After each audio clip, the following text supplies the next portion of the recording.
하나님 앞에 온전히 순종하는 복이 있기를 축복합니다. 오늘 함께 보실 하나님의 말씀은 사도행전 11장 17절에서 18절 말씀입니다. 그런즉 하나님이 우리가 주 예수 그리스도를 믿을 때에 주신 것과 같은 선물을 그들에게도 주셨으니 내가 누구이기에 하나님을 능히 맡겠느냐 하더라. 그들이 이 말을 듣고 잠잠하여 하나님께 영광을 돌려 이르되 그러면 하나님께서 이방인에게도 생명 얻는 회개를 주셨도다 하니라. 오늘도 매일 말씀 구상과 함께하는 우리 성도님들을 축복합니다. 베드로는 고넬료의 가정을 통해 이방인에게도 이 하나님께서 복음 전하기를 원하신다는 것을 알았습니다. 그 이방인들에게도 성령의 역사가 일어났어요. 그래서 베드로는 확신에 차서 복음을 전했습니다. 이제 모든 사람을 구원하시길 원하는 복음의 역사가 일어나게 되었습니다. 그런데 문제는 말이죠. 이 베드로가 예루살렘으로 돌아오자 문제가 발생했습니다. 2절에서 3절 말씀입니다. 베드로가 예루살렘에 올라갔을 때에 할례자들이 비난하여 이르되 내가 무할례자의 집에 들어가 함께 먹었다 하니 고넬료의 집에서 일어난 놀라운 사실을 이들이 들었습니다. 이 고넬료의 집에서 이방인들이 하나님의 말씀을 받아들였다는 놀라운 소식을 들었어요. 그러자 이들은요, 그 복음의 역사를 바라보지 못하고 베드로를 비판합니다. 그냥 비판이 아니라 이 적대감을 가지고 이 정죄의 목적으로 비난했습니다. 예수님은 이 틀림없이 승천하시면서 이 땅끝까지 이르러 증인이 되라고, 땅끝까지 복음을 전파하라고 말씀하셨습니다. 그런데 그들은요, 그 복음의 본질을 바라보지 못했어요. 이 땅끝까지 복음을 전해야 되는 복음의 증인들이 오히려 복음의 장애물들이 되고 있습니다. 사실 이러한 이 안타까운 모습이 우리에게도요, 우리의 교회에서도 일어나고 있어요. 교인들 때문에, 목사 때문에 이 교회에 나가지 않겠다는 사람들도 있습니다. 이 교회에 상처받아서 이 교회 주변 사람들이 교회를 멀리하는 경우도 있어요. 여러분, 교회의 목적은 복음 증거에 있습니다. 그런데 이 교회가 오히려 복음 증거에 방해가 된다면 이 얼마나 안타까운 일이겠습니까? 우리 성도도 마찬가지로 나 하나 복받고 잘 살기 위해서 존재하는 것이 아님을 깨달아야 됩니다. 우리는 복음의 증인입니다. 그러니 당연히 내 삶의 모습을 통해 복음을 증거해야 됩니다. 내 모습을 보고 다른 사람들이 예수를 만나야 되고 예수 앞으로 나올 수 있어야 돼요.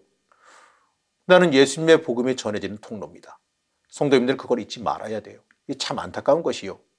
이 교회 행사로 인해서 교회 주변 이웃들이 교회에서 멀어지는 경우가 종종 있다는 거죠. 그리고 죽도록 충성하는 교회 일꾼이 되겠다는 사람들 때문에 오히려 교회의 분란과 문제가 일어난다는 것도 안타까운 일입니다. 자, 그러면 오늘 말씀에 등장하는 사람들이 도대체 왜 그렇겠습니까? 왜 이방인에게 복음 전했냐? 이것도 아니고요. 왜 이방인을 구원으로 인도했느냐? 이것도 아닙니다. 3절 말씀입니다. 이르되 내가 무할례자의 집에 들어가 함께 먹었다 하니, 무할례자의 집에 들어가서 함께 밥 먹었다는 게 비난의 이유입니다.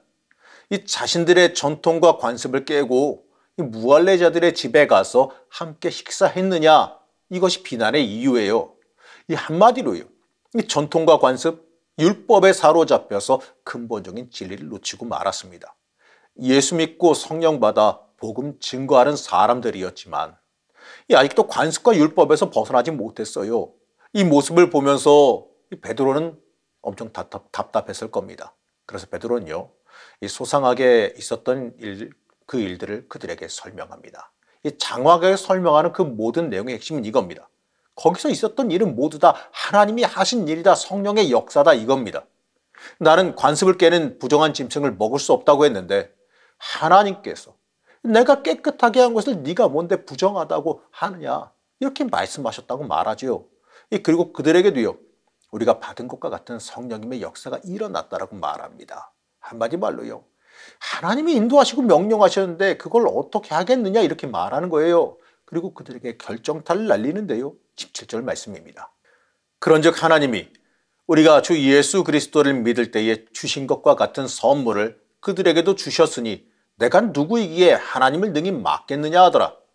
하나님께서 역사하시는데 그걸 내가 감히 뭐라고 그 역사를 방해하고 막겠느냐, 이 말입니다. 그 말을 듣는 모든 사람들은 어떻습니까? 입을 다물었어요. 하나님께서 하신다는데 그 앞에 우리가 무슨 말을 할까요? 이제 그들은 태도를 바꿔서 하나님께 영광을 돌립니다.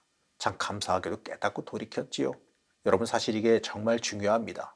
우리도 연약하고 미련하여서 늘 넘어지고 늘 잘못을 행합니다. 하지만 중요한 건 이거예요. 우리가 이 잘못된 길로 갔다라는 것을 깨달았을 때, 알았을 때, 내가 실수했다는 것을 알았을 때 바로 돌이킬 수 있는 용기가 있어야 됩니다. 그래서 하나님께서 인도하시며 이끄시는 역사를 체험할 수가 있는 겁니다. 이 베드로의 증언을 들은 이들은요, 이제 이렇게 고백합니다. 18절 말씀입니다. 그들이 이 말을 듣고 잠잠하여 하나님께 영광을 돌려 이르되, 그러면 하나님께서 이방인에게도 생명을 얻는 회개를 주셨도다 하니라.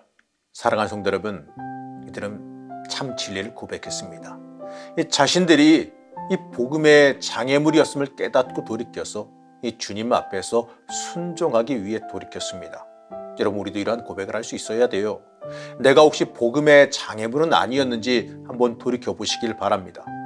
저들이 깨닫고 복음의 장애물에서 복음의 전파자가 되었듯이 우리도 복음의 전파자가 되기를 소망해야 됩니다. 여러분, 우리는 복음의 통로가 돼야 돼요. 그렇기 때문에 우리는요, 복음의 전파자로서 그에 맞는 삶을 살아가야 됩니다. 여러분, 복음의 역사를 이루는 사람, 나로 인해 내 주변이 예수를 만나는 사람이 되기를 소망해야 됩니다. 이 주께서 쓰시기에 합당한 사람, 하나님께서 기뻐하시는 사람, 바로 그 사람이 여러분들 되시기를 시간 간절히 축복합니다. 모든 만물을 주관하신 하나님, 우리가 하나님의 역사를 방해하는 방해자는 아니었는지, 장애물이 아니었는지 돌아보며 회개합니다. 깨닫게 하여 주시고 이 복음의 전파자로서 그에 맞는 삶을 살아갈 수 있게 허락하여 주시옵소서. 오늘도 주께 쓰임받는 주의 자녀가 되기를 소망하며 예수님의 이름으로 간절히 기도드렸습니다. 아멘.